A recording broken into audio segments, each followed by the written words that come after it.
el acta, bueno, parto leyendo, bueno, saludándola a todas y todos, y también al secretario y que nos acompaña al día de hoy.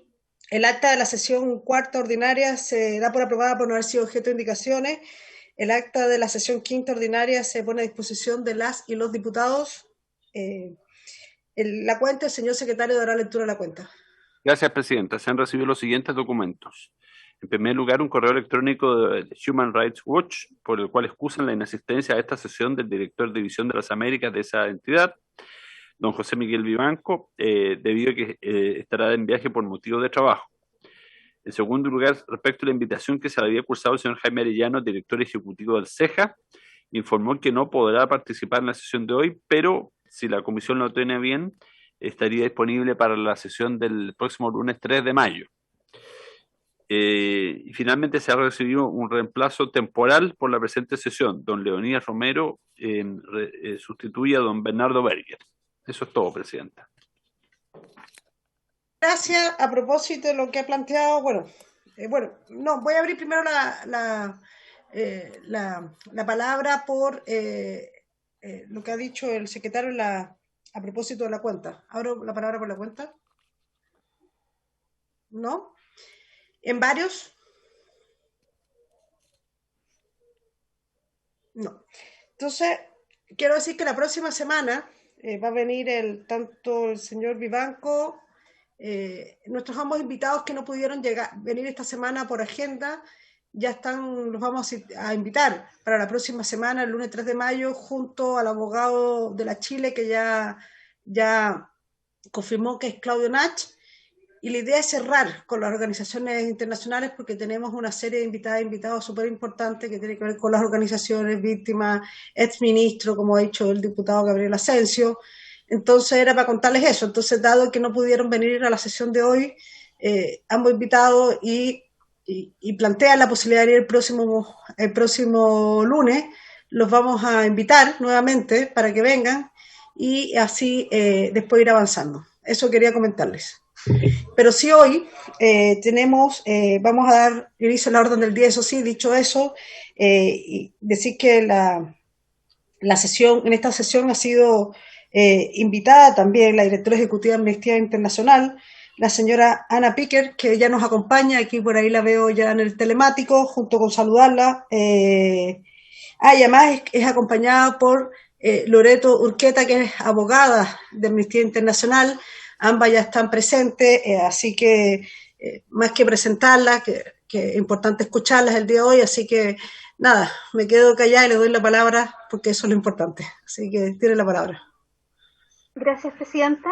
Voy a compartir pantalla. Ahí está. Primero comentar que para la presentación en algunas láminas le voy a pasar la palabra a Loreto, que Loreto fue una de las investigadoras que trabajó en el informe que vamos a presentar y que tiene más detalle en los casos particulares. Entonces, en algunas láminas me voy a permitir pasarle la palabra a ella para que presente esos aspectos específicos. Ana, disculpa que te interrumpo. Como esto tiene una cierta formalidad, yo no tengo problema, pero como tiene una cierta formalidad la comisión, tú me avisas, por favor, y yo le paso ahí el tiro a Loreto la palabra. Pero no hay problema. Gracias. Sí.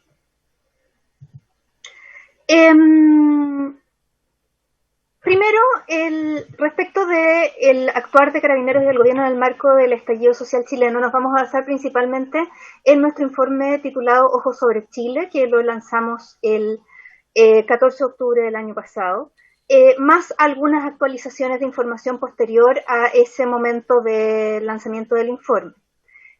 Quería comentar también para fines metodológicos, primero, que el objeto de la comisión entendemos que es investigar los actos de gobierno y de las policías en el marco del control del orden público que hayan significado afectación o violación a los derechos humanos desde el 28 de octubre de 2019 en adelante. Y ahí quería hacer dos precisiones solo para efectos de detalle metodológico. El primero es que nosotros no hemos documentado de manera específica el actuar de la Policía de Investigaciones. Entonces, nuestra presentación se va a referir específicamente a la situación de Carabineros y el gobierno, en particular el Ministerio del Interior. Y lo segundo es que nuestro informe de Ojos sobre Chile considera hechos ocurridos a partir del 18 de octubre y no del 28 de octubre.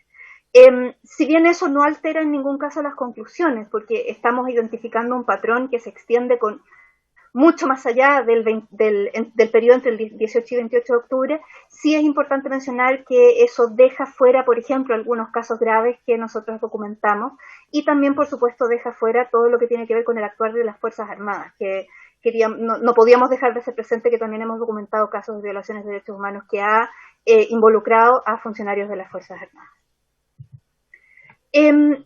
Desde Amnistía Internacional, en el contexto del estallido social, hemos sacado dos productos principales. El primero fue muy pronto después de iniciado el estallido, que fue hacia fines de noviembre del 2019, en que emitimos unas conclusiones preliminares después de la visita de la misión de respuesta a crisis que visitó Chile y que estuvo apoyando a la sección chilena en levantar información. Y el segundo, como decía, es nuestro informe completo titulado Ojos sobre Chile, que se publicó el 14 de octubre de 2020, después de un análisis muy exhaustivo de todo el material que se había recopilado. Y que ese informe cubre específicamente el periodo entre el 18 de octubre y el 30 de noviembre de 2019, actualizando datos clave hasta aproximadamente agosto de 2020. Pero, dicho eso, es importante hacer presente que nuestra preocupación como Amnistía Internacional por el uso excesivo de la Fuerza de Carabineros en ningún caso se delimita a ese periodo entre el 18 de octubre y el 30 de noviembre de 2019, sino que por el contrario, es una preocupación que veníamos levantando desde hace mucho tiempo y que además se prolongó de manera generalizada y muy grave a lo menos hasta marzo de 2020, en que disminuyó principalmente porque debido a la pandemia disminuyeron las manifestaciones. El informe llega fundamentalmente a tres grandes conclusiones. La primera es que Carabineros hizo uso excesivo de la fuerza durante ese periodo que implicó violaciones generalizadas al derecho a la integridad personal. La segunda es que existe información suficiente para exigir que se investigue penalmente la responsabilidad de los altos mandos de Carabineros. Y tercero, que el rol del gobierno fue débil, que de alguna manera permitió que se posicionara una idea de que violar derechos humanos es un mal necesario para resguardar el orden público y un apoyo, y por otro lado el dar un apoyo irrestricto a Carabineros que no parece cuestionar nada de lo que hace y que en definitiva contribuye a un ambiente de impunidad. Y ahora voy a entrar en un poquito más de detalle en cada uno de estos puntos.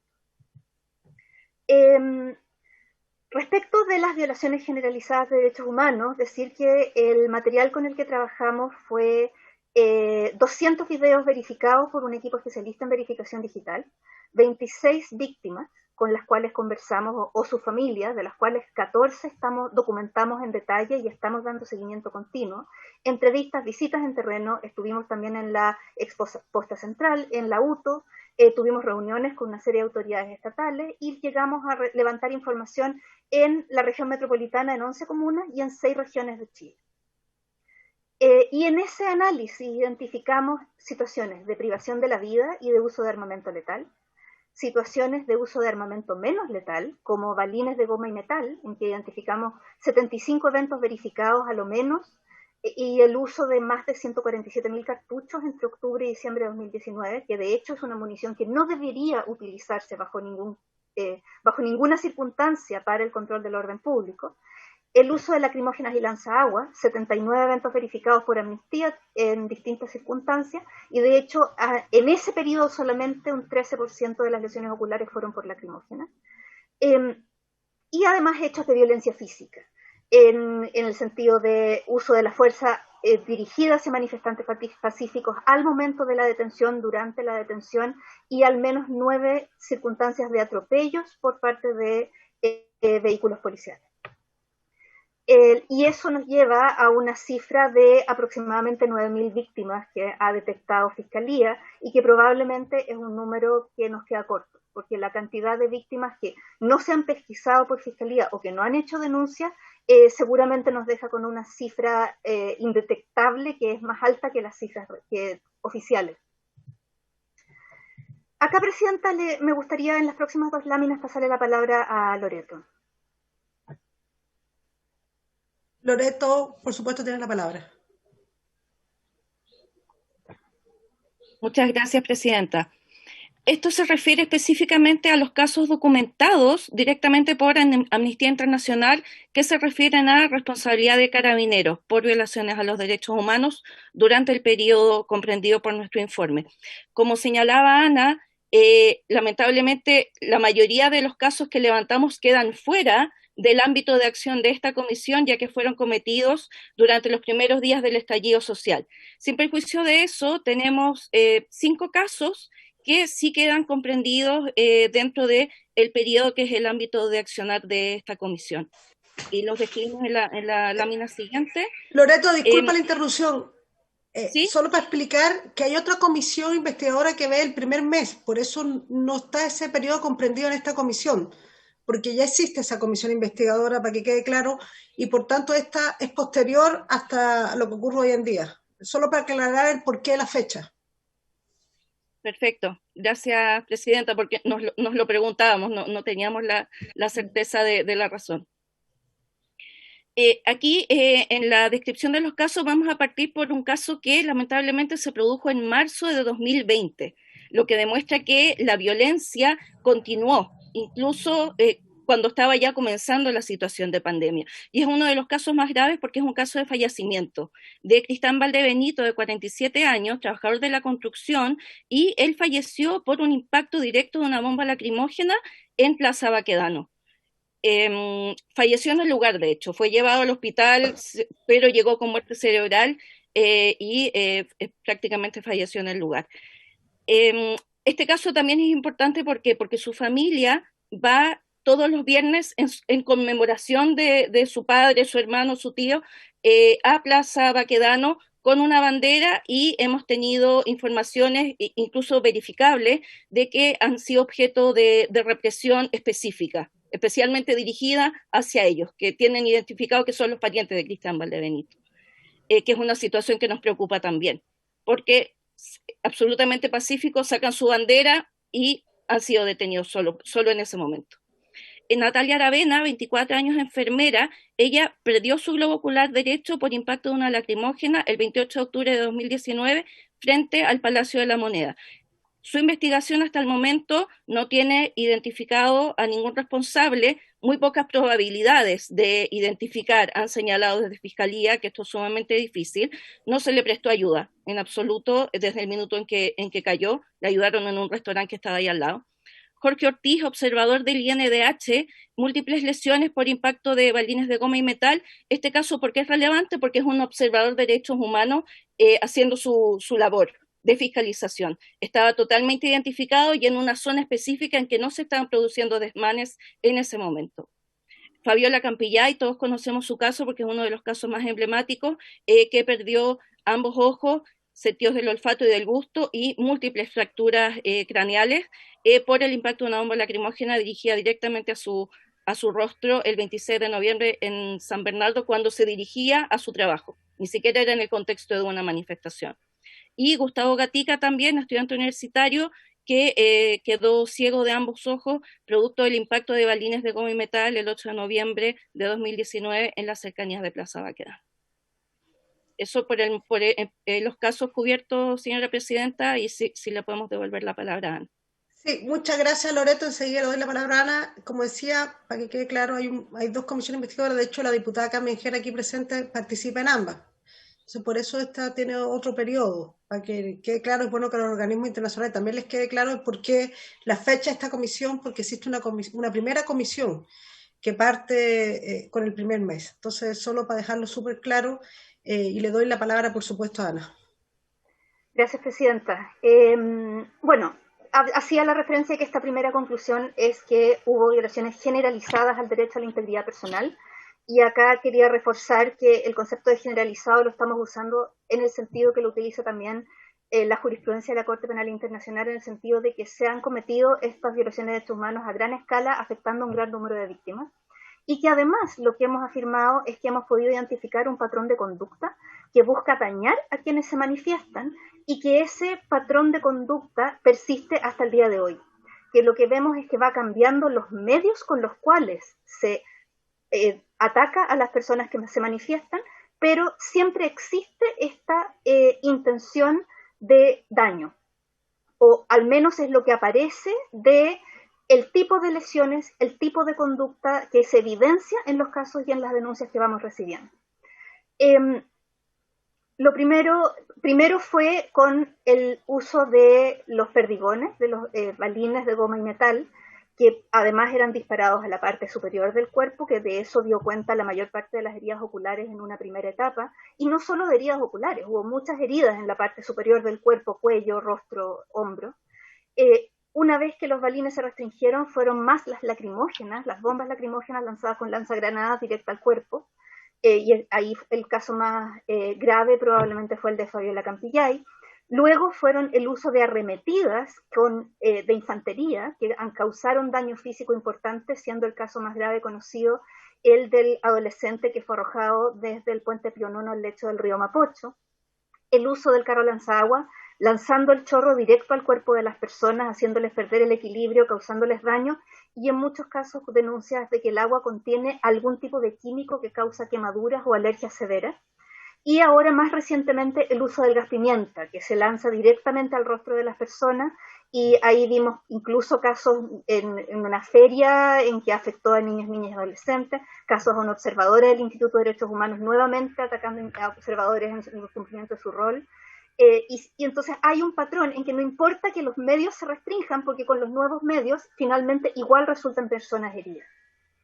Y en ese sentido es que vemos que ya se están configurando una serie de elementos que haga que sea imprescindible que se avance con las investigaciones que se están haciendo hoy día por las querellas por crímenes de lesa humanidad, porque ya van apareciendo elementos que podrían configurar este tipo de delitos.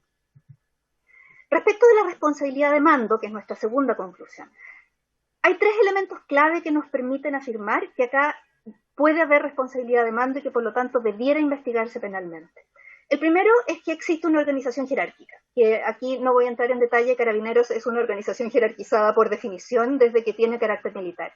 Segundo, existía un conocimiento de parte de los altos mandos de que las violaciones de derechos humanos estaban ocurriendo, y de hecho eso tenemos evidencia que parte desde información oficial que conseguimos ya sea a través de ley de transparencia o información que nos proporcionó el gobierno, de que los altos mandos de Carabineros tenían que saber lo que estaba pasando, tanto por fuentes internas como por sus mecanismos de comunicación interna oficiales y las formas en que dan seguimiento a las operaciones en terreno, que tiene una serie de mecanismos, incluso con uso de tecnología, para dar seguimiento a las operaciones en terreno y que les permitiría estar informados de lo que estaba pasando, incluso en tiempo real. Y lo tercero es la omisión de prevenir, en el sentido de que tenemos evidencia de que a lo menos existió una omisión, de que pese a que sabían lo que estaba pasando, no se tomaron acciones efectivas para detenerlo.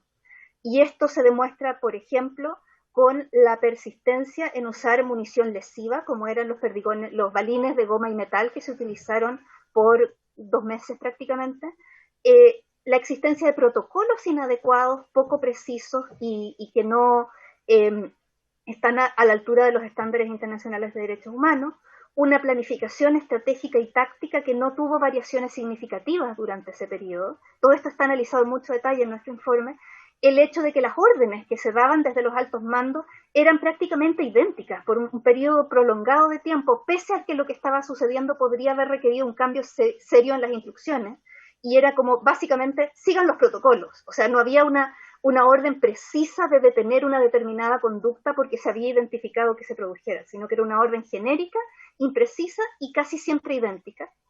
Y un último punto que vamos a entrar en un poquito más de detalle más adelante es una disciplina interna absolutamente ineficaz en que las investigaciones internas prácticamente no tienen resultados.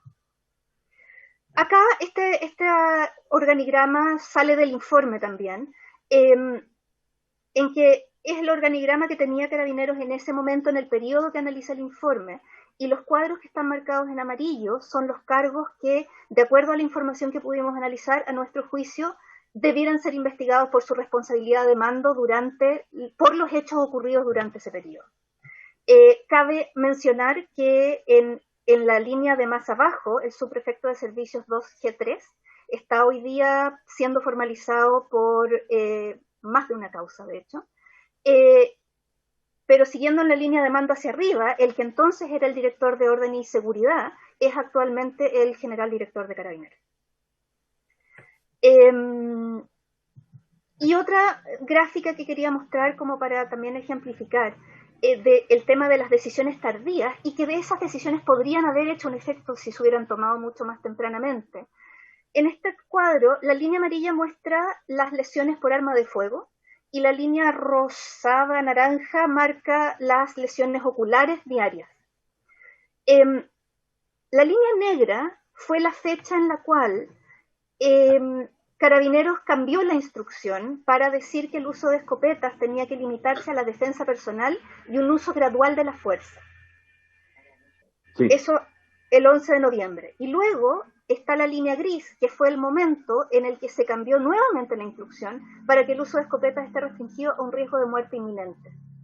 Y como pueden ver, desde el momento en que se da esa instrucción restringiendo seriamente el uso de las escopetas, las lesiones por arma de fuego y las heridas oculares por perdigones disminuyeron significativamente. Si esa orden se hubiera dado al 21 de octubre, cuando ya habíamos visto una alza en las curvas fuertísima y que Carabineros tenía que tener esa información, tal vez la situación habría sido diferente. Sin mencionar que lamentablemente esto no significó una reducción de las heridas oculares en general, porque una vez que dejaron de haber heridas oculares por perdigones, empezaron a incrementar la cantidad de heridas oculares por lanzar bombas lacrimógenas directamente al rostro de las personas, como fue el caso de Fabiola Campillay, que fue posterior a esta fecha. Acá, Presidenta, me gustaría nuevamente pasarle la palabra a Loreto para el tema de los sumarios administrativos. Por supuesto, Loreto, tiene la palabra. Gracias, Presidenta. Algunos datos clave que ha proporcionado Carabineros en diversas comisiones también de la Cámara de Diputados y del Senado respecto a los sumarios administrativos. Estos corresponden al periodo cubierto por el informe: 1.272 investigaciones abiertas, 80% concluidas, 175 funcionarios sancionados, 16 separados de sus funciones y 2 al menos fueron por faltas administrativas. Ahora, ¿cuál es nuestra visión de lo que pasa con los sumarios en base a los casos que hemos analizado y que son parte de nuestro informe? En primer lugar, vemos que la respuesta general de Carabineros y del gobierno cuando se les pregunta por qué están haciendo respecto a los casos de violaciones de derechos humanos, dicen: se ponen todos los antecedentes a disposición de la Fiscalía y se inician sumarios internos. En primer lugar, vemos que esto no es cierto en todos los casos. Tenemos casos en que no han habido sumarios internos. Por ejemplo, tenemos una menor de 15 años, de iniciales de SAG, con pérdida total de visión del ojo izquierdo. La Fiscalía, dentro de su investigación, comunicó al Departamento de Asuntos Internos de Carabineros de este caso, solicitando información que permitiera esclarecer los hechos y también preguntando directamente si había una investigación administrativa iniciada. Y la respuesta de Asuntos Internos fue: proporcionaron ciertos antecedentes y dijeron: no hay un sumario administrativo, pero no lo iniciaron. El Departamento de Asuntos Internos de Carabineros, al recibir esta información, no inició de oficio un sumario interno, lo que consideramos grave. Además, cuando existen, se siente que son ineficaces, que en general tienen una finalidad más de exculpar el actuar de Carabineros más que llegar a la verdad de los hechos. ¿Cómo vemos reflejado esto? En los interrogatorios, en general, en los 14 casos que vimos, los que tenían sumario, que eran como 10, yo diría, es una especie de interrogatorio tipo, que es igual en un caso y otro, con preguntas fijas, y se responden por los oficiales, pero el interrogador no profundiza, no dice esto se contradice con otra declaración, no contrasta declaraciones, en definitiva no busca profundizar. ¿En qué también creemos que puede influir esto? Que muchas veces el interrogador es un oficial de un rango menor que el interrogado. Y como estamos hablando de una institución altamente jerarquizada, esto debe influir en no querer contradecir, digamos, es una situación compleja para la misma persona que interroga. También muchas veces escasa cooperación de quienes estuvieron involucrados con el propio investigación sumaria, no solo con la Fiscalía, sino que además con la investigación interna. No se entregan todos los antecedentes. Aquí podemos poner como ejemplo el caso de Fabiola Campillay, en que el mismo día de los hechos, los oficiales involucrados y sus superiores revisaron todas las imágenes de las cámaras GoPro de quienes intervinieron en el operativo en que resultó herida Fabiola, y esas imágenes se cargaron en un CD. En teoría se entregaron al primer fiscal. Este caso tuvo como 5 fiscales internos. Recién el cuarto fiscal, 4 o 5 meses después, fue a revisar este CD y resulta que el CD estaba vacío. Se había entregado un CD sin las imágenes. Y este fiscal se dio el trabajo de llegar a las imágenes y resulta que cuando se descubrieron estas imágenes se pusieron a disposición de fiscalía, como digo, cerca de 5 meses después, y fueron esenciales para la formalización del capitán que realizó el disparo. Entonces, aquí vemos también un poco cómo no se entrega efectivamente la información. ¿Qué son otras situaciones complejas respecto de los sumarios? Que se dice muchas veces no hemos podido seguir investigando porque la víctima no ha querido prestar declaración. Pero ¿qué pasa? Se iba muchas veces por funcionarios policiales, incluso a veces en un par de casos los mismos que habrían estado involucrados en los operativos, a las casas de las víctimas, a hablar con los familiares exigiéndoles que tenían que ir a la comisaría o al recinto policial a prestar declaración. Esto resultaba sumamente intimidante para una familia, una víctima que estaba con el trauma recién, digamos, vivido, y también una situación sumamente revictimizante. Entonces ahí las víctimas en general preguntaban a sus abogados, ¿tengo que ir? Los abogados les decían, no, no es obligación, y preferían no ir precisamente porque tenían temor de hacerlo. Y eso muchas veces se usa de excusa de no hemos podido seguir avanzando con la investigación. También han habido pocas sanciones. Ahí dice que han habido 16 separaciones de funciones, pero tenemos 2 ejemplos en los casos en que efectivamente se ha sancionado, dando de baja a aquellos involucrados un poco antes de la formalización también. Esto tiene como una coincidencia de tiempo. Que no se ha sancionado por el incumplimiento principal del protocolo, que fue, por ejemplo, en el caso de Gustavo Gatica, disparar la escopeta antidisturbios a la parte superior del cuerpo. En el caso de Fabiola Campillay, disparar una lacrimógena en un sector que no había manifestación, con 30 metros de distancia y directo a la altura del cuerpo, en vez de hacerlo con 125 metros, que es el protocolo, y en elíptica. Entonces, y por eso no se ha dado de baja. En el caso de Gustavo Gatica, al oficial G3 se le dio de baja por haber descargado las imágenes de su GoPro en su computador personal antes de haberlas entregado a Fiscalía, y en el caso de Fabiola Campillay se dio de baja a 2 funcionarios por no haberle prestado auxilio, pero no por el ataque en sí. Y bueno, esto también conduce a que las conclusiones sean poco satisfactorias, porque una primera conclusión del sumario de Gustavo Gatica fue que era imposible determinar quién había disparado. En el mismo sumario se ocultó la participación del oficial identificado como G3 en los hechos. Se señaló como conclusión del sumario que no se le nombró entre quienes estaban presentes, pese a que en una declaración del sumario un oficial sí lo ubicaba ahí.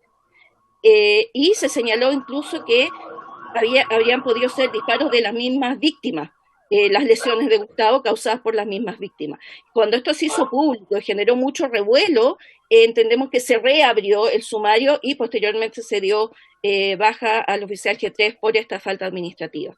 Entonces, eso es lo que podríamos comentar de los sumarios, en el sentido de que no resultan eficaces hasta ahora para determinar responsabilidades de falta de los protocolos de control de orden público.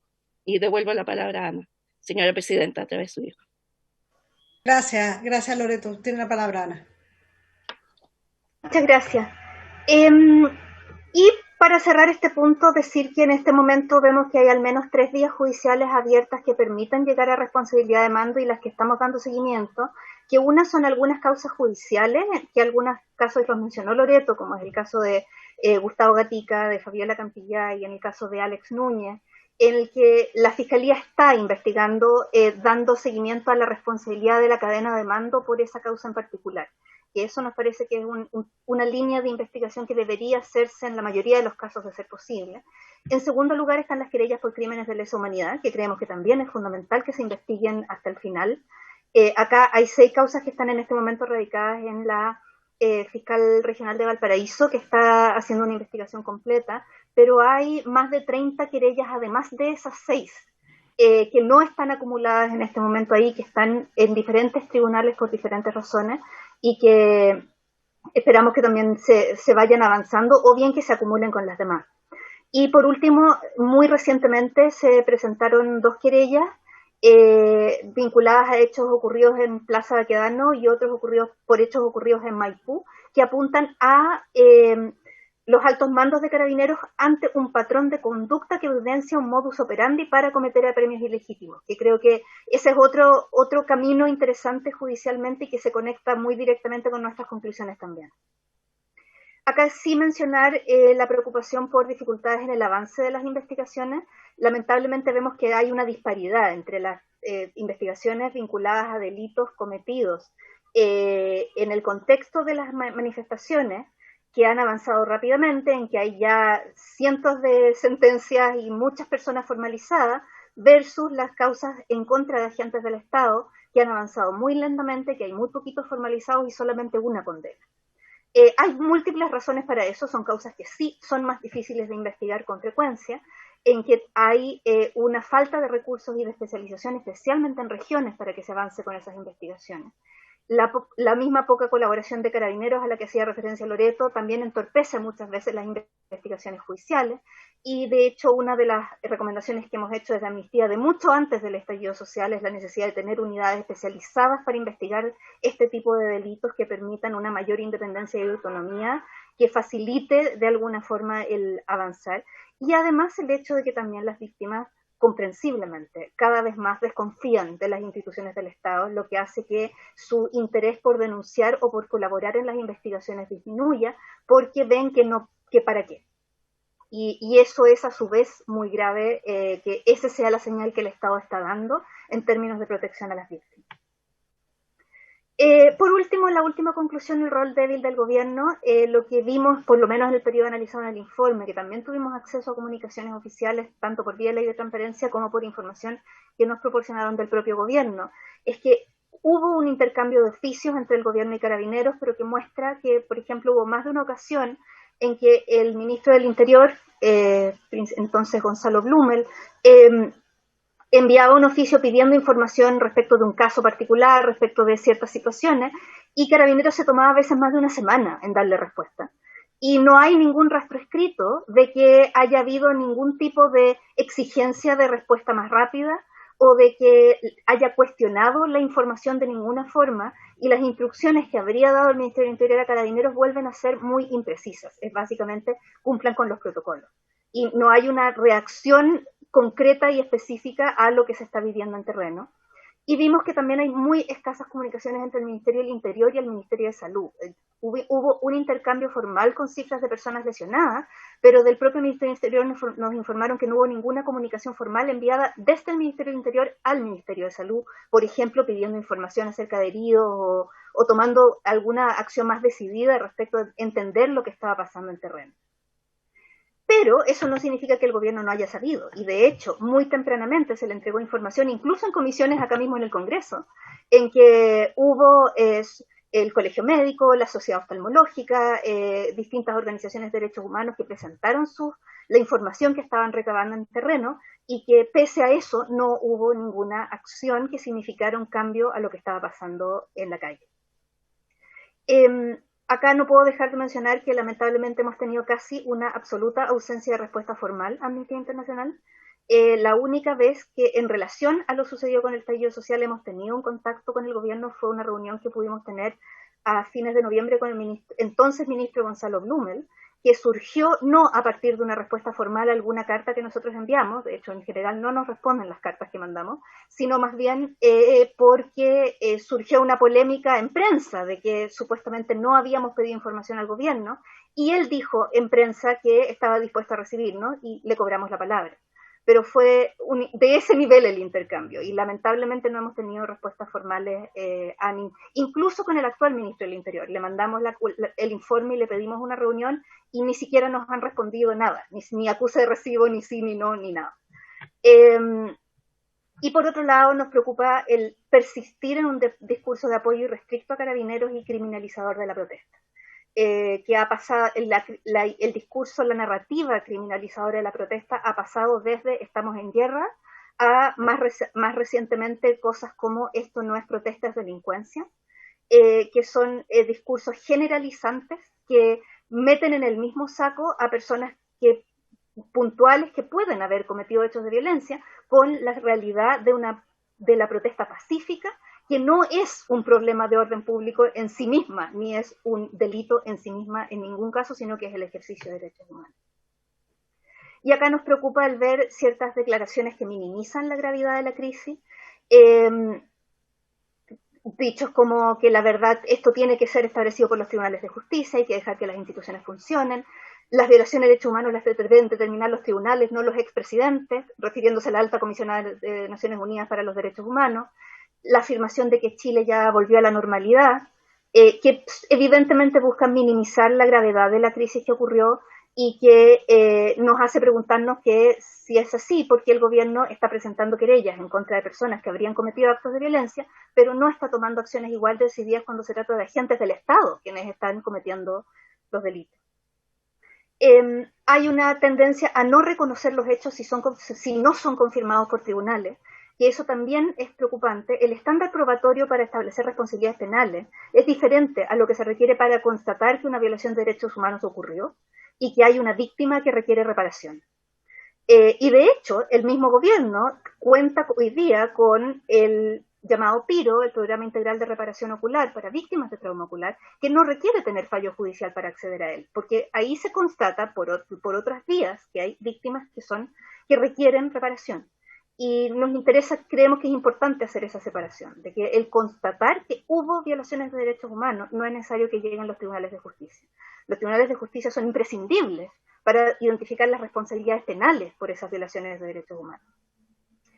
Y por último, no puedo dejar de mencionar las deficiencias graves que ha tenido el PIRO como programa de reparación. Acá las víctimas de trauma ocular se han articulado muy bien y han sido muy claras en sus demandas en cuanto a que es un programa que es incompleto, que no atiende todas sus necesidades, que atiende solamente en Santiago, dejando muy desprotegidas a las víctimas de regiones. Y de hecho, el caso más reciente es el joven mapuche que recibió un perdigón durante el fin de semana, que estuvo más de 40 horas sin recibir atención, porque no había un especialista ni lo querían trasladar a Santiago. Y recién hoy día por la tarde llegaron a tener un oftalmólogo que lo pueda operar, y todo ese tiempo, esas 40 y tantas horas, estuvo con su perdigón alojado en el ojo, con el dolor que eso puede significar. Entonces, ahí hay una deficiencia significativa en la atención que están recibiendo víctimas, un programa que muchas veces se vuelve revictimizante, que han recibido discriminación por parte de profesionales de la salud durante los procesos de atención. Ahí las propias víctimas lo podrían explicar mucho mejor que yo respecto de las necesidades que tienen y de lo gravemente deficiente que es el programa del PIRO. Por último, quiero hacer referencia a las principales recomendaciones. La primera recomendación que surgió del informe fue detener la represión y el uso de munición lesiva. Acá, en su momento, el informe se refería específicamente a los balines de goma y metal que se estaban utilizando en ese momento, más otro tipo de munición lesiva como el uso de lacrimógenas directo al cuerpo, pero esto aplica en general a distintas formas de represión que tienen el potencial de causar un daño grave a las personas. Y que lamentablemente, como decía, hemos seguido viendo que eso sucede. El segundo es el reconocimiento, reparación y garantías de no repetición, y que acá vuelvo sobre el punto de que acá no ha habido un reconocimiento, ha habido un reconocimiento de algo así como errores, excesos o situaciones que se produjeron que fueron violaciones a los derechos humanos, pero como que todavía que se tratara de situaciones puntuales y no de la más grave crisis de derechos humanos que ha vivido Chile desde el término de la dictadura. Tercero, el investigar la responsabilidad de mando, que consideramos que es fundamental, que acá hay evidencia suficiente como para que se lleve adelante una responsabilidad penal respecto de los altos mandos en esta situación. Cuarto, es la revisión de los sumarios de carabineros y de las investigaciones administrativas, por todo lo que explicaba Loreto, que hace que no sean en ningún caso investigaciones eficientes. Y quinto, que quizá es la madre de todas las batallas de ahora en adelante, es la necesidad de una reforma profunda e integral a Carabineros de Chile.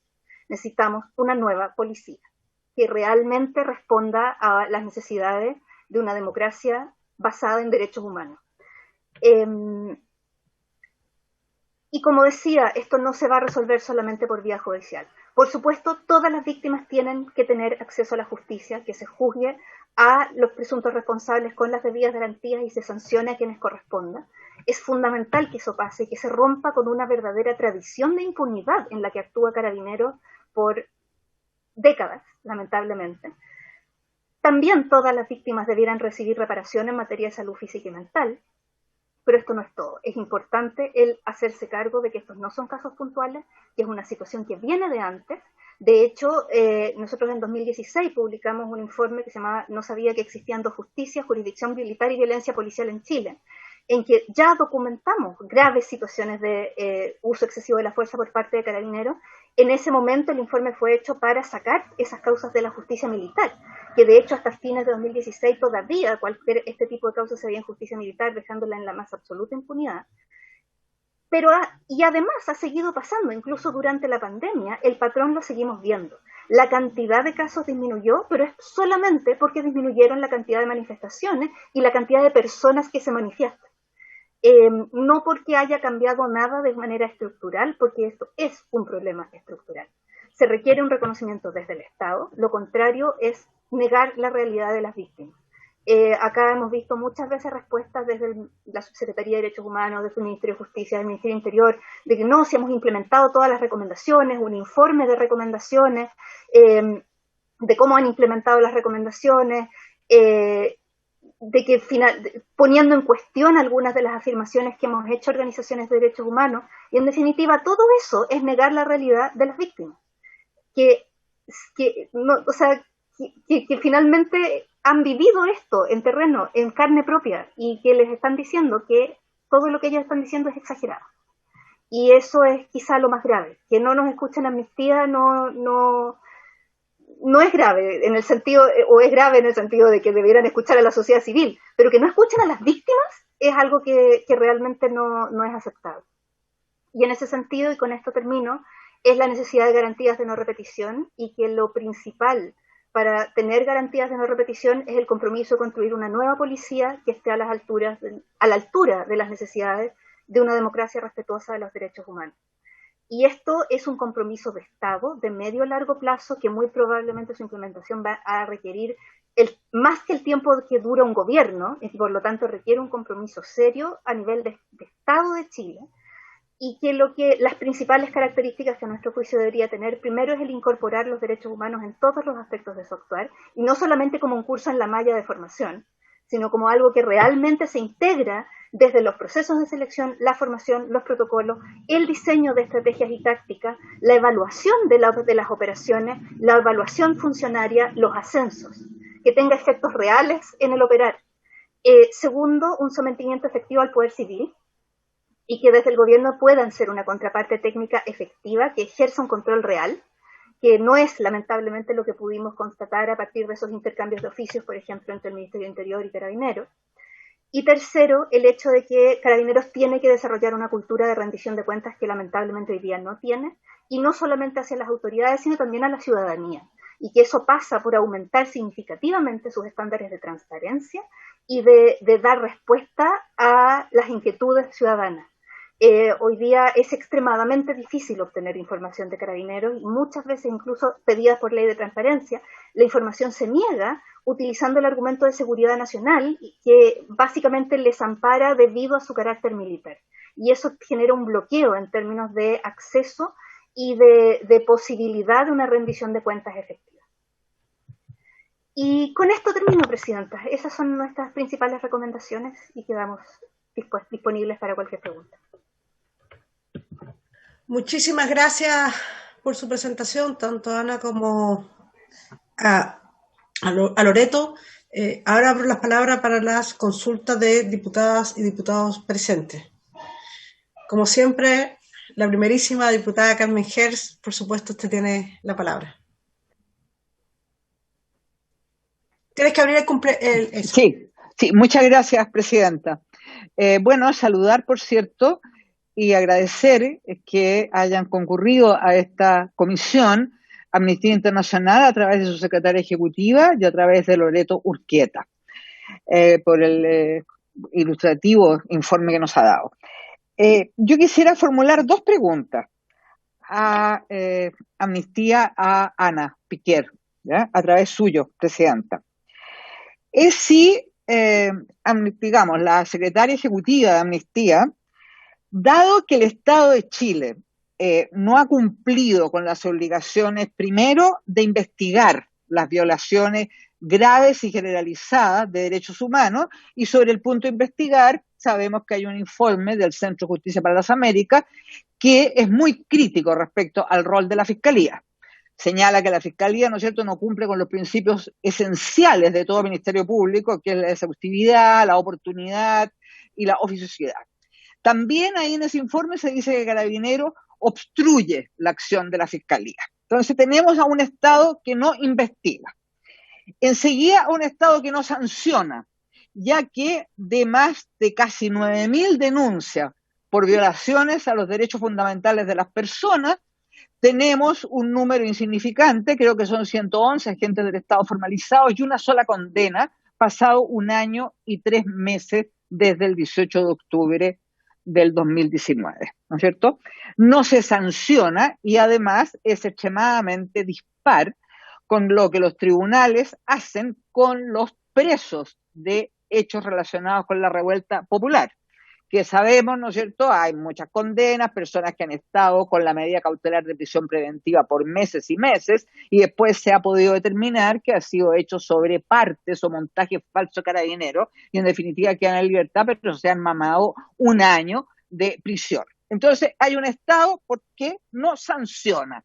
Y por último, hay un Estado que no repara integralmente a las víctimas de violaciones de derechos humanos.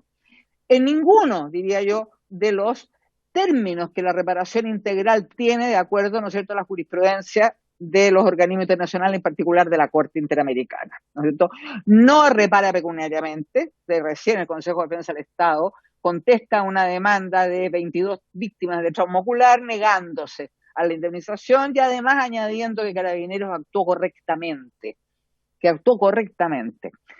En segundo lugar, no satisface tampoco a las víctimas y, por cierto, todos estos elementos no implican garantías de no repetición de manera alguna. Entonces, atendido que estamos frente a un Estado que no investiga, que no sanciona y que no repara integralmente, a través suyo, presidenta, le pregunto a la señora Ana Piquer, ¿cree que el Estado de Chile como Estado puede incurrir, ¿no es cierto?, en responsabilidad internacional dado estos incumplimientos que son graves? Responsabilidad internacional, no me refiero a la responsabilidad penal internacional, porque eso tiene que verlo la Corte Penal Internacional, sino al Estado como tal, a responsabilidades internacionales. Y la segunda pregunta tiene que ver que ya que Carabineros de Chile no respeta ni siquiera el estándar mínimo en el empleo, en el uso de la fuerza, en los estándares mínimos internacionales me refiero, de acuerdo a los principios básicos sobre empleo de la fuerza, ¿no es cierto?, de las Naciones Unidas, que establece claramente cuál es también la responsabilidad jerárquica. Y dado que el tema de la seguridad nacional, el concepto de seguridad nacional, es un concepto que se repite al menos 20 veces en la Constitución que actualmente nos rige, si a juicio de, y si es posible que pueda, a través suyo, presidenta, la secretaria ejecutiva de Amnistía, emitir un juicio, estamos frente a una policía militarizada en que, aun cuando no está escrito, ¿no es cierto?, el elemento ideológico central del actuar de Carabineros sigue siendo la doctrina de la seguridad nacional, como si estuviéramos en la Guerra Fría. ¿En qué sentido? Que tal como se dice que hay una intención de dañar a los manifestantes, acá esta doctrina de la seguridad nacional visibiliza al manifestante como un enemigo y al enemigo se le puede hacer todo. Entonces sí, es posible encontrar rasgos de esa añeja doctrina de la seguridad nacional en el actual de Carabineros de Chile. Gracias, presidenta. Muchas gracias, diputado. No sé si le parece a Ana y Loreto que veamos si hay más preguntas antes de pasarle la palabra. ¿Algún otro diputado no logro ver a los presentes, por si acaso. Ahí le voy a pedir ayuda al secretario si alguien pide la palabra. En este momento, Presidenta. No están en este momento en la sala. Ah, no hay diputados en la sala. No, disculpe. Presidenta. ¿Alguien más? Entonces, vamos dando la palabra a Ana. Ah, la diputada Emilia Nullado, disculpe. Sí. Diputada. Gracias, Presidenta. Bueno, importante escuchar una vez más a doña Ana Piquer con la claridad que ha expuesto y donde lamentablemente lo que no ha hecho el gobierno es tomar aquellas recomendaciones que han hecho los organismos internacionales y claramente queda en la exposición lo complejo, lo difícil que es cuando hemos escuchado a los representantes familiares de la revuelta social, donde ellos prácticamente hay dos justicias, que muy bien claramente también lo señalaba, y aquellos que son agentes del Estado, que no se ha tenido el mismo actuar de parte del gobierno y tampoco de las instituciones, en este caso del Ministerio Público. Entonces, suscribir todas aquellas aseveraciones con mucha claridad, con mucha precisión que hizo la diputada Gers en las consultas que hace, en el cual yo creo que también esta comisión la puede suscribir, y la preocupación es que si un gobierno que ya está dando término a su periodo no logró entender absolutamente nada en los cambios que debió haber hecho con respecto a la institucionalidad de Carabineros, donde se requiere refundar y donde tampoco hay indicio hoy día de que esto se va a hacer o no. La preocupación que hay con respecto a las reparaciones de todas aquellas víctimas que han sido prácticamente dejadas de lado, como muchas de aquellos que esperan ser apoyadas, víctimas oculares, donde también hubieron personas torturadas, y qué decir de aquellos que fueron asesinados. Entonces, ¿cuál va a ser esa posición que va a tener el gobierno? Y donde también a nosotros en el Parlamento nos compete tener alguna proposición o alguna posición frente a lo que ha preguntado la diputada Hertz. Tengo mi preocupación porque la verdad es que si no se escuchan las recomendaciones de los organismos internacionales, si no se hace nada, ni siquiera responder a muchas de aquellas inquietudes que ustedes prácticamente han señalado, ¿qué es lo que está esperando entonces el gobierno para poder en un país que supuestamente se dice que se debe respetar el Estado de Derecho, y sin embargo aquí se siguen violentando los derechos de las personas que han salido a exigir justicia, y prácticamente se le ha respondido con una represión brutal, y en los cuales tampoco posteriormente han tenido la posibilidad de que éstas sean reparadas? Por lo tanto, tengo mi preocupación. Por su intermedio, señora presidenta, le agradezco esta oportunidad, por lo menos, de tener una reflexión y suscribir las preguntas que señaló con mucha claridad la diputada Hertz. Muchas gracias, diputada Emilia Nullado. Ahora se suma el diputado Gabriel Asensio. Diputado, tiene la palabra. Y después la diputada Natalia Castillo. Vamos en ese orden. Ahí les pido a tanto a Ana Loreto ahí que vayan anotando porque son varias preguntas. Diputado Asensio. Muchas gracias, presidenta. Yo no conocía a la señora Ana ni conocía los informes de Amnistía, no, salvo aquellos informes que uno puede leer en la prensa, pero no tengo los informes. No sé, me imagino que estos los vamos a tener en la comisión, seguramente la presentación de hoy día más el informe general, pero yo pocas veces he visto informes, no sé, de acuerdo con el criterio mío, tan claros acerca de esta situación que nosotros mismos estamos investigando. En general uno no tiene tan sistematizado todos los hechos por los cuales uno pregunta o se inquieta. Yo quería hacer una reflexión y una pregunta. Luego de ver el informe, y entenderán que todos tenemos conocimiento de lo que pasó en Chile, de lo que ha pasado después del 18 de octubre. A partir de eso, yo reflexionaba pensando que al término de la dictadura militar, la dictadura cívico-militar, la de Pinochet, al término de la dictadura, el eslogan o la frase, el nunca más, fue muy relevante. Nunca más. Fue muy relevante, ¿ya? Y todos teníamos especial cuidado de intentar que eso sea cierto, que fuese cierto, ¿ya? El nunca más. Estamos hablando de toda la violación de los derechos humanos ocurrió durante la dictadura que vivimos. Con Carmen la vivimos, ¿ya? Entonces, y trabajamos, ¿ya?, para que eso no ocurriera. Entonces nunca más era muy fuerte para nosotros, era un compromiso total, era el compromiso de nuestras vidas para que eso no ocurriera. Entonces, una de las cosas en las cuales yo miro lo que ocurre después del 18 de octubre me sorprende tanto que casi en los hechos se vuelve a repetir la historia. No, y es cierto que no estamos hablando, ¿no es cierto?, ni de detenidos desaparecidos, y no estamos hablando, ¿no es cierto?, de relegados, y no estamos hablando de exonerados ni expulsados del país, es cierto. Pero desde el punto de vista, ¿no es cierto?, de la dominación por parte de un grupo de personas, la dominación de nuestras instituciones armadas y policiales, y hacer que esas instituciones actúen de acuerdo con los intereses del grupo dominante, es muy fuerte, porque es muy impactante ver, advertir lo que usted llama, parece que el uso excesivo de la fuerza por parte de carabineros, está también lo de las Fuerzas Armadas, pero uso excesivo de la fuerza, es una forma de decirlo muy... ¿Cómo? No quiero ofender porque el trabajo es extraordinario, pero está bien, ya, uso excesivo de la fuerza, es más que uso excesivo de la fuerza, ¿no? Ya, está bien. Y entonces uno se pregunta, ¿y qué nos pasó? ¿Por qué esto? ¿Por qué volvimos a aceptar esto? A aceptar que porque la gente sale en una manifestación, creemos, ¿no es cierto?, que el Estado, o que aquellos que tienen el control del Estado pueden ejercer tal grado de violencia para dominar al resto de las personas de la forma como ustedes lo han planteado y como nosotros los conocimos. ¿Qué es lo que nos pasó como país?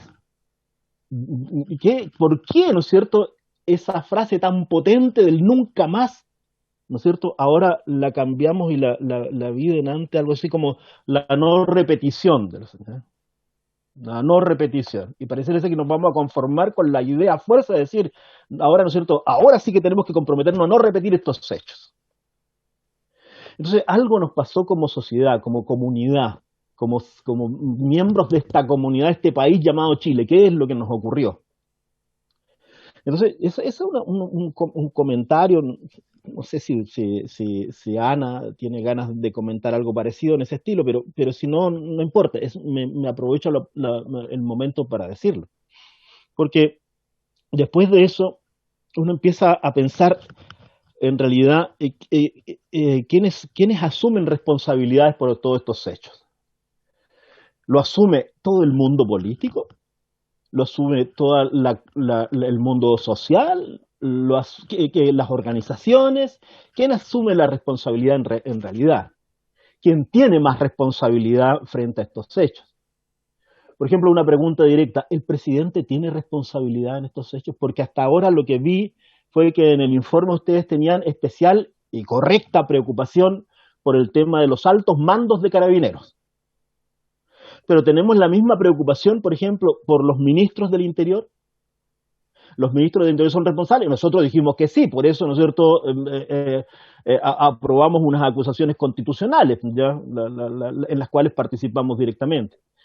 El presidente tiene responsabilidad, de acuerdo con lo que ustedes han estudiado, han trabajado, han visto, han conocido. El presidente de la República, Sebastián Piñera, ¿tiene responsabilidad en esto? ¿Hay algún comentario que uno pueda hacer al respecto?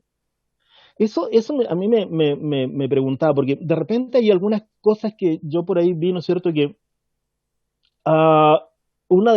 estamos pasando por estos hechos, no es que sea exactamente así, pero entendí, ¿no es cierto?, que el no cambio de las fuerzas de Carabineros, el no haber hecho el cambio profundo que Carabineros, ¿no es cierto?, que nuestras policías, e incluso hasta nuestras Fuerzas Armadas, debieron haberlo hecho en nuestro país, un poco termina como consecuencia del no cambio, terminamos, ¿no es cierto?, con estos hechos acá. ¿Eso será cierto que es solamente, ¿no es cierto?, por el no cambio de nuestras policías?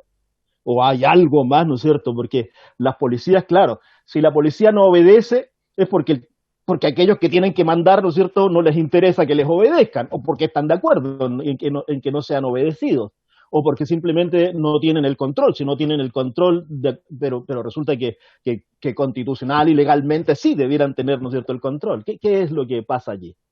Yo quería preguntarle eso. A mí me impacta siempre estos informes, me impactan. Yo creo que el informe muestra con una realidad absoluta, ¿no es cierto?, lo que nos ocurrió. Y estos son simplemente casi como los titulares, porque probablemente, ¿no es cierto?, el informe da cuenta en detalle de lo que nos pasó en materia, ¿no es cierto?, de violaciones graves, generalizadas, ya a los derechos humanos en este país. Y bueno, pero quería hacer ese comentario, no más, pues ya no puedo. Gracias, diputado, porque si no van a alcanzar nuestras invitadas a responder. Tenemos varias preguntas, pero me parece muy bien. Diputada Natalia Castillo. Sí, bueno, gracias, presidenta. Bueno, igual son pocos los momentos que hay para estas reflexiones y, bueno, adhiero a la reflexión que hace el diputado Ascencio. Yo quería hacer una pregunta en relación a los estándares de derechos humanos internacional, o sea, desde la perspectiva internacional. ¿Cuál es la importancia para que los estados sean capaces de, por un lado, garantizar el derecho a la protesta social y, por otro lado, también tener policías que sean capaces de controlar el orden público, respetando justamente los derechos humanos de las personas que se encuentren en esas manifestaciones? ¿Y por qué lo pregunto? Porque muchas veces se intenta poner como esto en un contexto de pares, es decir, los carabineros están sobrepasados, por lo tanto actúan de una manera violenta que de alguna manera estaría justificado por la violencia provocada en las calles. Entonces, me gustaría como hacer ahí un doble clic en cuál es la diferencia entre el control del orden público por parte de carabineros respecto al respeto de los derechos humanos de las personas y, por otro lado, al control de ese orden, en el fondo, atacando o, ¿cómo lo puedo decir?, abordando los eventuales delitos que se puedan cometer en ciertos contextos. Eso creo que es muy importante dejarlo como bien en claro. ¿Y por qué es tan importante para el Estado, desde la perspectiva internacional de los derechos humanos, cumplir con ambas cosas? Y por otro lado, esta es una comisión investigadora. Nosotros tenemos como misión ver en qué ha fallado el Estado y quiénes han sido los responsables de las violaciones a los derechos humanos producidas desde el estallido, y de hecho el mandato es súper extenso porque hasta el último día de esta comisión.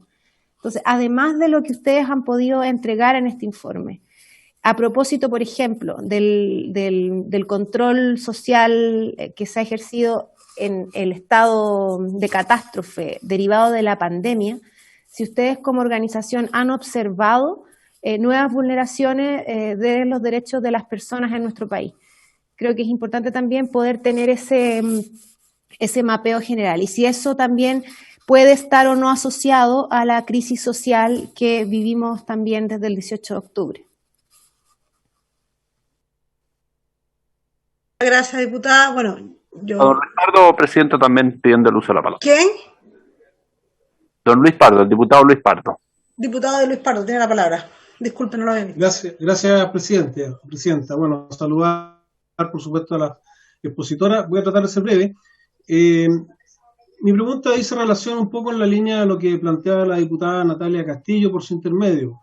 ¿Qué ponderación hacen ustedes de la intensidad de la violencia? Porque yo entiendo y me parece totalmente lógico que se persiga y se sancione cualquier uso indebido de la fuerza, sobre todo cuando no hay un contexto de violencia, cuando hay una manifestación pacífica. Sin embargo, hemos visto en el país niveles de violencia que se traducen en destrucción de bienes públicos y privados, en lesiones de más de 5.000 carabineros en el mismo periodo que estamos analizando, y por lo tanto, imagino que ustedes tienen una ponderación respecto de ese factor. Y luego, ¿qué responsabilidad le atribuyen ustedes a los actores políticos? Por ejemplo, parlamentarios que inventan delitos inexistentes como centros de tortura, de desaparición forzada de personas y cosas que agitan el ambiente, incentivan la violencia y después resultan ser falsos. O parlamentarios que confunden la protesta social con los hechos de violencia y no los distinguen en forma categórica en su discurso público. Me gustaría saber si tienen algún comentario al respecto. Gracias, Presidenta. Gracias, diputado.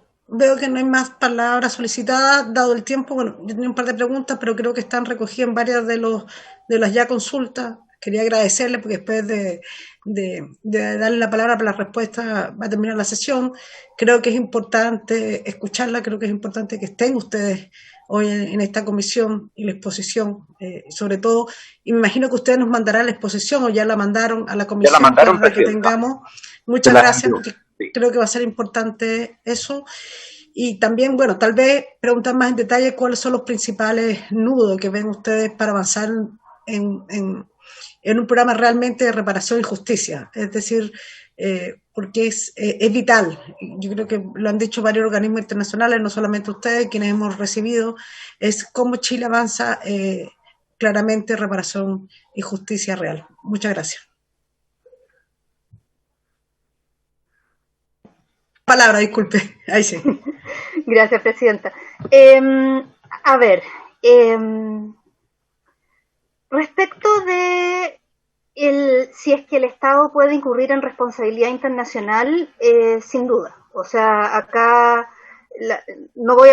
creo que la diputada Hertz hizo un excelente resumen de las diferentes brechas que está teniendo el Estado de Chile respecto a sus responsabilidades en materia de derechos humanos. Y eso es algo que sí se puede configurar si esto sigue así y no se toman medidas urgentes para asegurar justicia y reparación a las víctimas. Y por reparación no me refiero, tal como decía la diputada Hertz, no me refiero solamente a la atención médica que puede necesitar una víctima para darle la atención por la herida que sufrió, sino que algo mucho más global que tiene que ver con un reconocimiento de lo sucedido y el dar garantías de no repetición, que también es parte de un proceso de reparación. Entonces, yo creo que sí, ahí puede haber responsabilidad internacional. Respecto de la pregunta sobre la idea de que Carabineros mira al manifestante como un enemigo, creo que lamentablemente eso es algo que sí hemos constatado y que de hecho lo hemos constatado de mucho antes del estallido social. Y que ha sido relativamente transversal en los diferentes gobiernos, en el sentido de que la manifestación en la calle es vista como un problema más que como un ejercicio incluso deseable de derechos humanos en una democracia participativa.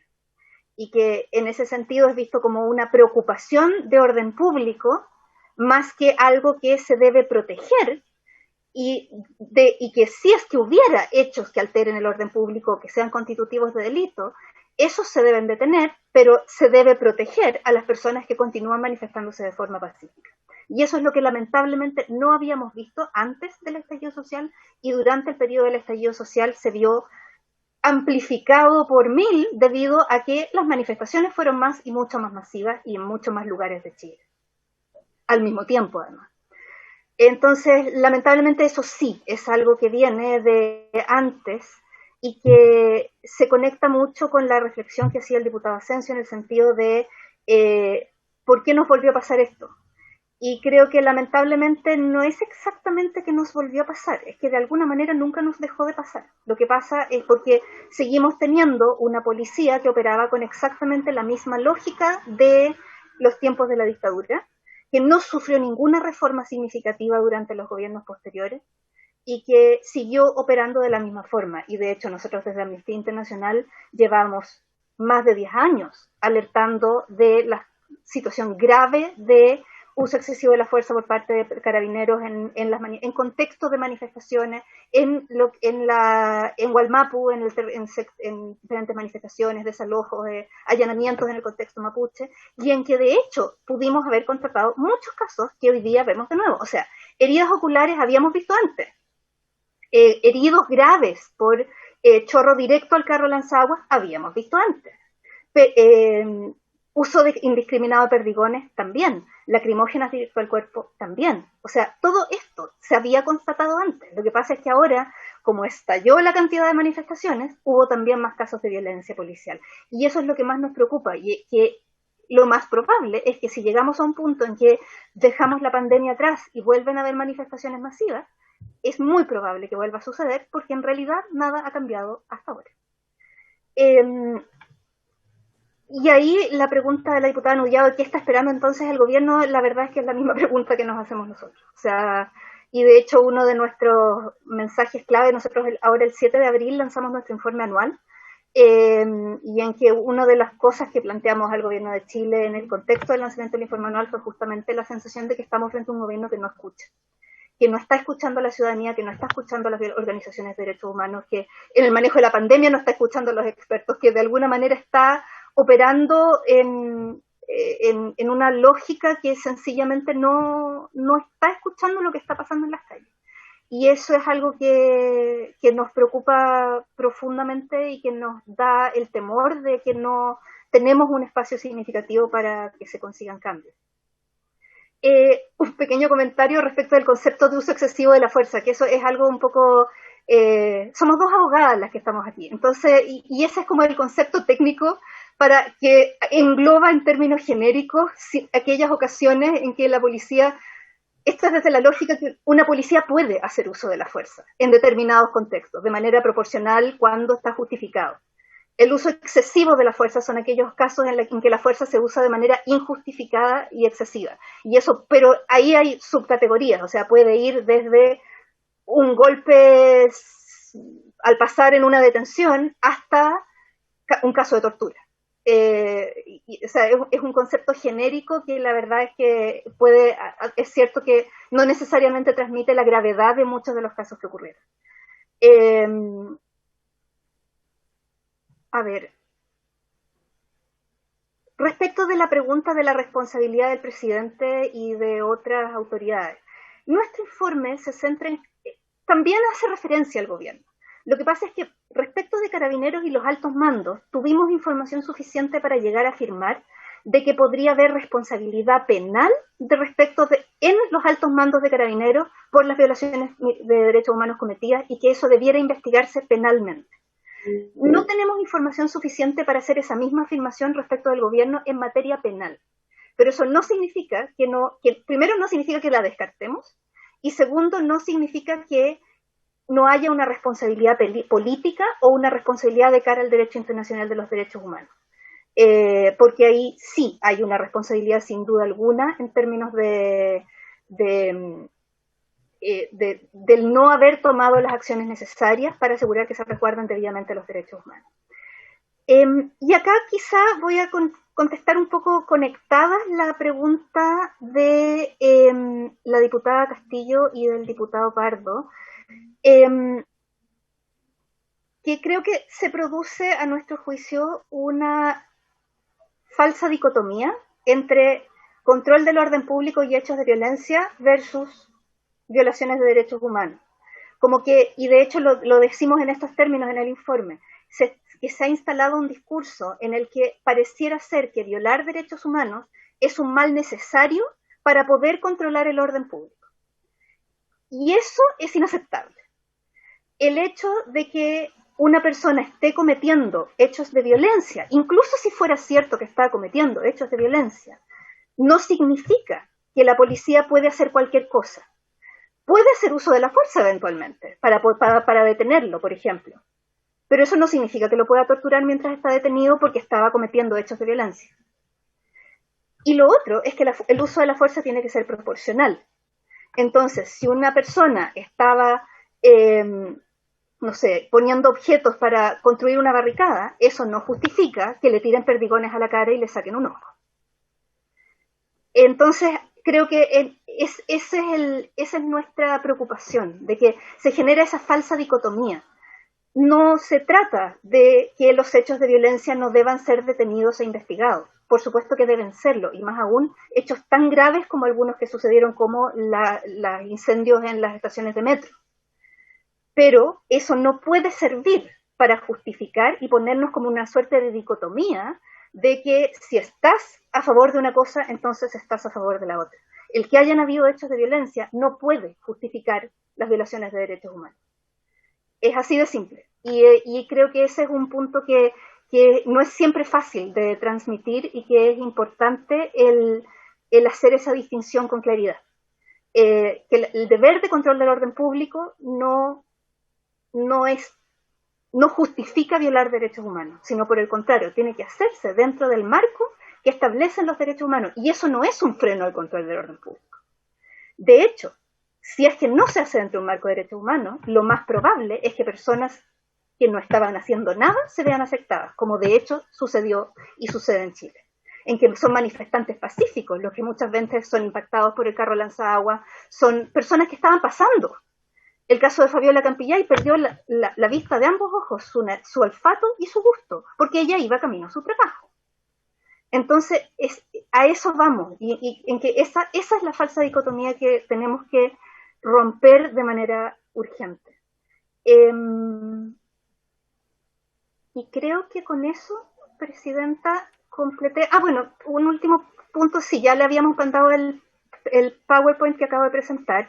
Dentro del PowerPoint hay un link que puede ser útil para la comisión porque contiene, ahí está el informe descargable, pero además es una página web interactiva que ayuda mucho a entender la estructura del informe. El informe es largo, son 100 y tantas páginas, y me hago cargo de que es un informe que puede ser muy largo de leer y es muy técnico, pero la página web es muy buena para ayudar también a entender las conclusiones, tiene algunos mapas interactivos, estas gráficas que les mostré.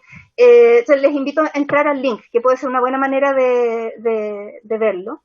Y lo otro es el que les vamos a hacer llegar también el informe anual que acabamos de lanzar, que es mucho más breve y se hace cargo de muchos otros temas, pero creo que con eso tienen también un panorama más completo y les puede ayudar al trabajo de la comisión. Creo que con eso estoy, Presidenta. Muchas gracias por su intervención. Entiendo ya fueron respondidas todas las preguntas de los diputados y diputadas. Quedan un par de minutos solo si alguien quiere hacer una acotación. ¿No? Bueno, en ese caso... ¿Sí? Presidente. Diputado. Pero puedo hacer una acotación con el permiso de nuestras invitadas, ya que no tiene necesariamente que ver con el tema. ¿Puedo hacer algo así? Porque yo agradezco mucho, ¿no es cierto?, este informe de hoy día de Amnistía. Eso está a juicio mío, ¿no es cierto?, yo creo que es un extraordinario punto en nuestra comisión. Pero si la presidenta me lo permite, quería saludar y felicitar a doña como la mejor egresada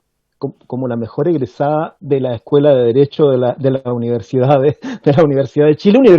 Yo también soy egresado de la Universidad de Chile y solamente, ¿no es cierto?, lo único que quería era aquí, delante de nosotros, felicitar a Carmen en ese sentido. Perdón, Ana, y perdón, Loreto, ¿no es cierto?, por haber hecho una cosa que no tenía que ver con su presentación, ¿ya? Pero quería decirla porque me parece que vale la pena decir, ¿no es cierto?, estas cosas tan lindas y además, ¿no es cierto?, de personas como Carmen Gers. Eso nomás, Presidenta, disculpe. No se preocupe, es muy atingente, diputado Asensio. Además, Carmen Gers tiene una trayectoria en defensa de los derechos humanos larguísima y reconocidísima, así que gracias, Gabriel, amigo.